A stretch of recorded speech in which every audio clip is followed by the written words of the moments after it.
beaucoup. La parole est à Madame la ministre en charge des personnes âgées et nous allons l'écouter si les techniciens veulent bien envoyer la vidéo.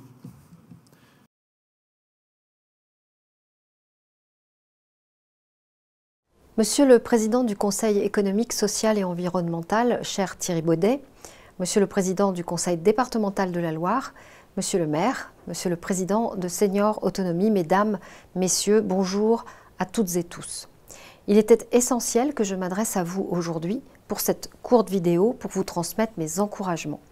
Je vous exprime toute ma reconnaissance à vous, professionnels et experts du grand âge, qui allez mettre en commun pendant ces 2 jours à Saint-Étienne votre expertise pour un meilleur accompagnement de la perte d'autonomie.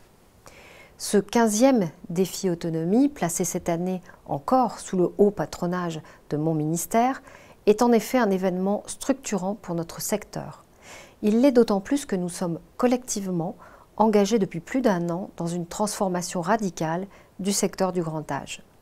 La crise a naturellement eu un effet d'accélération indiscutable, tant elle a mis en exergue toute l'importance des professionnels qui prennent soin d'un si grand nombre de nos concitoyens, qu'ils soient à leur domicile ou résidant en établissement. Mais je suis convaincue que ces transformations n'auraient été rendues possibles sans votre engagement et votre mobilisation de longue date pour toujours redéfinir ce qui constitue un accompagnement de qualité de la perte d'autonomie. Je pense évidemment en premier lieu aux questions de bientraitance et de dignité des personnes âgées, autour desquelles vous allez échanger cet après-midi. Je suis résolument engagée sur ces questions avec un groupe éthique réuni régulièrement et le travail important de Fabrice Xil pour fournir des outils concrets et orienter les professionnels dans leur réflexion du quotidien. Cet engagement, il est aussi celui de territoires innovants qui ont su se mobiliser et agir pour déployer leur politique de l'autonomie. À cela, je veux leur dire que l'État est au rendez-vous pour les accompagner et encourager ces initiatives de collectivités locales, mais aussi celles d'associations ou venant de la société civile, comme le fait si bien ce défi autonomie. L'État prend aussi et surtout, plus que jamais, ses responsabilités avec la mise en œuvre d'une réforme structurante qui porte une vision claire, permettre enfin à nos concitoyens âgés de rester chez eux le plus longtemps possible.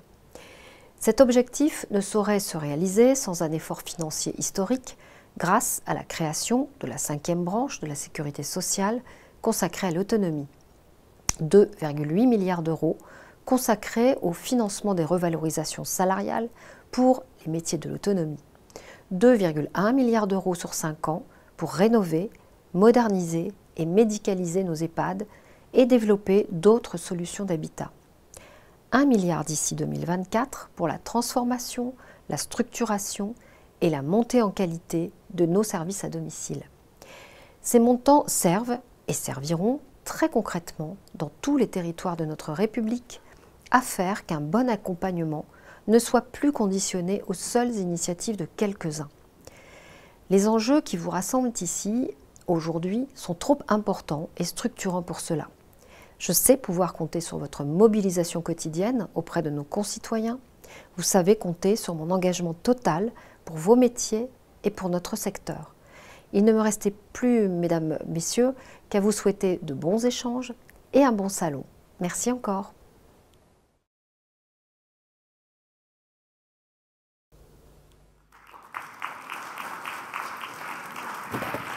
Merci Madame la Ministre de ce message d'encouragement pour nous, avec quelques annonces chiffrées sur les moyens engagés.